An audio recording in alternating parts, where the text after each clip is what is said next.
Alô, meus queridos amados irmãos, a graça e a paz do Senhor. Falamos aqui de Varginha Minas, do Centro de Cultura Berechit, que é uma empresa de educação teológica. Estudamos a Bíblia, temos vários cursos aqui livres, bacharel, intermediário e básico.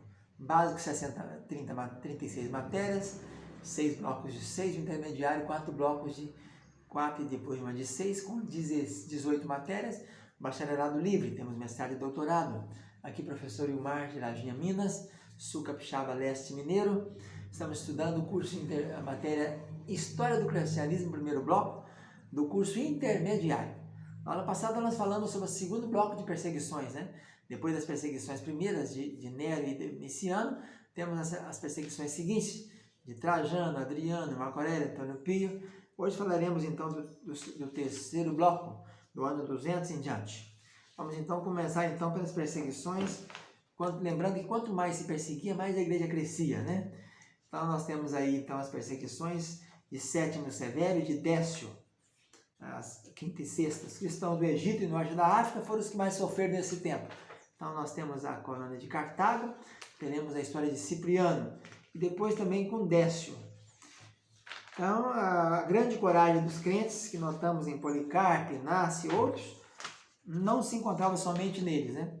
Mas foi se expandindo, que foi dando exemplo, testemunho, a história corria e as pessoas se motivavam ainda mais. A força que os tornava vencedores não provinha deles, mas de Deus, por cujo poder era guardado pela fé. 1 Pedro 1,5. Então nós temos aí muitos crentes morrendo. Temos a história de Perpétua, né? A marcha de Cartago, cujo nome deve sempre figurar um dos primeiros lugares dos anais do martirológio, pois sofreu durante o tempo da perseguição de que vamos falar e levantou no princípio do terceiro século, quando o imperador Severo ocupava o trono dos Césares. Ela e a sua escrava Felicidade, né? O imperador Severo, homem de grande sagacidade e sabedoria, era africano por nascimento, mas foi odiado pela sua perfídia e crueldade. A perseguição que teve princípio no seu reinado não foi excedida em barbaridade por nenhum de seus antecessores, nem tampouco foi de certo por nenhum de seus sucessores. Então temos aqui que essa teria a pior de todas, maior que a de Nero, que pôs fogo em Roma, Domiciano, e depois também de Antônio Pio, de Marco Aurélio, que seria um grande terror, né? Então conta-se nesse tempo aí, um cristão chamado Próculo. A sua benevolência não durou muito, começou muito bonzinho, o imperador Severo, mas depois ele mostrou as suas garras, né? O esforço de Tertuliano também, que era um apologista, defendia a fé, dizia: a vossa crueldade será a nossa glória, dizia Tertuliano para o imperador. Milhares de pessoas de ambos os séculos, de todas as classes, se hão de apressar a sofrer o martírio, hão de exaurir os vossos fogos e cansar as vossas espadas. Cartago há de ser dizimada.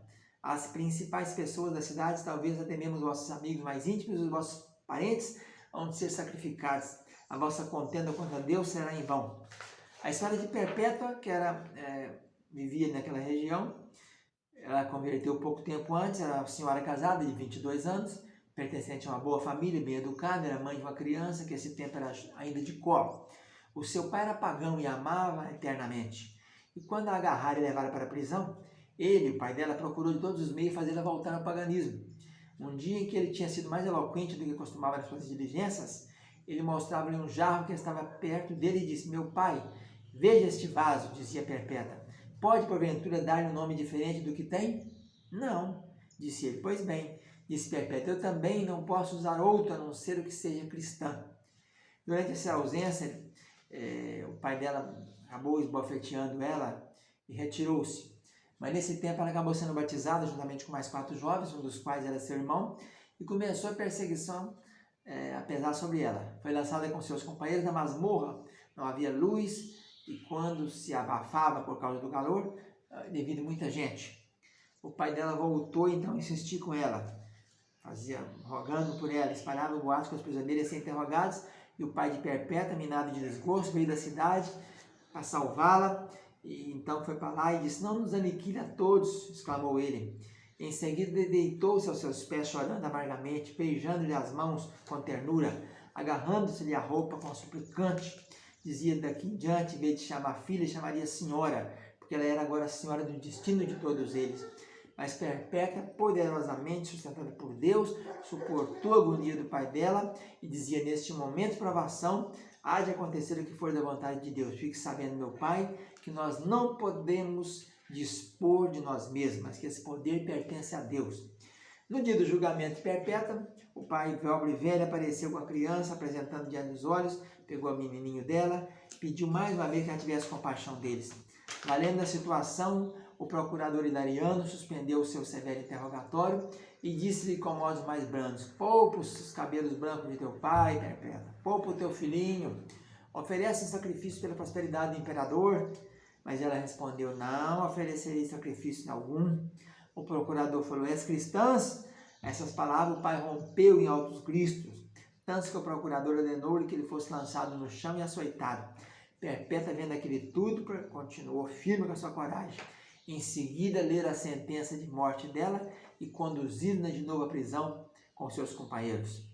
Enquanto se aproximava o dia dos jogos, mais uma vez o velho pai visitou Perpétua com rogos mais veementes, pedindo que tivesse dó da sua aflição e consentisse em oferecer um sacrifício aos deus romano, ao imperador, para se ver livre daquilo. Perpétua, de mesmo modo, não se abalou e não negou sua fé. Foram essas, na verdade, as mais duras provas pelas quais teve de passar, mas acabaram por fim e o dia do seu martírio bem depressa chegou. No dia da execução, ela foi com seu irmão e outra mulher chamada Felicidade, que era uma companheira dela. As duas foram atadas em uma rede e lançadas a uma vaca brava na arena. Os ferimentos de Perpétua não foram mortais, né? As cifradas da vaca e tudo. A população gritou querendo sangue. Então acabou que o algoz teve que ir lá e matá-la com um golpe de espada. Então ela mesma colocou a espada mais próxima do coração, no lugar certinho, assim a corajosa Perpétua foi para a eternidade. O coração bate-nos apressado ao ler a tua maravilhosa história, mas ainda vemos pela graça de Deus de ver-te coroado e feliz na presença do teu Senhor. Nesse tempo também temos a carta de Irineu. No ano 202, morreu Irineu, bispo de Lyon, um amigo sincero das almas e zeloso defensor da verdade.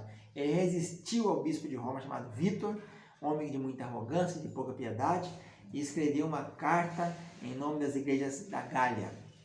Irineu então escreveu assim: Vite, escreve ele na Ásia Menor, quando ainda era um rapaz com Policarpo, no meio do grande esplendor da corte, procurando por todos os meios ganhar a sua amizade. Lembro-me muito bem dos acontecimentos desse tempo e daqueles dos tempos mais recentes. Os estudos da tua mocidade desenvolveu-se a par da nossa inteligência, une-se de tal modo que eu posso também indicar o próprio sítio onde o bendito Policarpo costumava sentar-se a discursar, e igualmente me lembro das suas entradas, passeio e maneira de viver. Então nós temos aqui o Irineu falando do relacionamento que teve com o bispo Policarpo. E as entrevistas com João, segundo ele costumava contar, que ele foi conterrâneo de João, né? Também me recordo da maneira como costumava contar os discursos desses homens, tudo o que dizia a respeito de seus milagres, doutrinas que era repetida por Policarpo em conformidade com as Santas Escrituras, como tinha ouvido das testemunhas oculares desse fato. Foi conduzido ao cume de um monte, juntamente com mais alguns cristãos, e tendo se recusado a oferecer sacrifício, então Irineu foi degolado. Nesse tempo também temos os mártires de Alexandria. Morreu em Alexandria Leônidas, homem de sabedoria e alta posição, pai de Orígenes, de quem falaremos mais tarde. Também dois cristãos chamados Sereno, como Heráclides, Heron e Plutarco, sendo o último discípulo de Orígenes. Agora temos a sexta perseguição, né? A sexta perseguição começou quando o Traciano Máximo subiu ao trono, no ano 235. Durou 3 anos. Essa perseguição teve por causa imediata uma circunstância muito extraordinária. Máximo tinha um ódio terrível com seu antecessor Alexandre. Para mostrar o seu ódio, então, ele foi contra. Como Alexandre tinha uma política de complacência com os cristãos, ele teve, então, uma crueldade para persegui-los. O seu primeiro edito ordenava que fossem mortos os homens principais da igreja, mas a sua natureza cruel excitou com este ato sanguinário e bem depressa mandou matar todos. Durante seu reinado, os cristãos foram conduzidos ao lugar de suplício sem serem julgados, não tinha nem julgamento. E muitas vezes seus corpos eram tirados nas covas, uns para cima dos outros, como cães.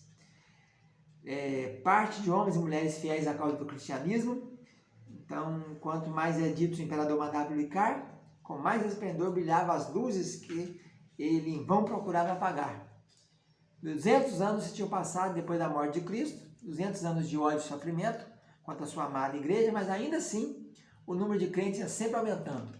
Muitas e muitas vezes o poder do inferno trabalhou contra ela, mas sempre em vão. Esta bigorna tinha gastado muitos martelos. Quando o selvagem Traciano subiu ao trono imperial, viu que, a vencer as mesmas dificuldades e a subjugar o mesmo poder misterioso que iludira o mais astucioso e infatigável de seus antecessores, que era o caso de Alexandre, né? Na verdade, a grande igreja prosperou no meio da perseguição e a semente do evangelho foi espalhada por uma área muito grande, cada vez maior, e regada com o sangue dos mártires. O fruto foi 100 por 1. E apesar dos esforços que se empregavam para aniquilar o cristianismo, sendo terríveis e variados, sempre, atiraram-se contra uma comunidade pacífica, mas nem os editos do imperador, nem a população irada, nem os agoureiros descontentes, nem os filósofos escarnecedores conseguiram deter o seu desenvolvimento. Assim, fundada sobre a rocha, a igreja ali ficou, como obra de Deus e a maravilha dos homens, com aquela eterna promessa que é a sua forte confiança. As portas do inferno não prevalecerão contra ela. Ficamos por aqui, fica na paz, tchau, tchau.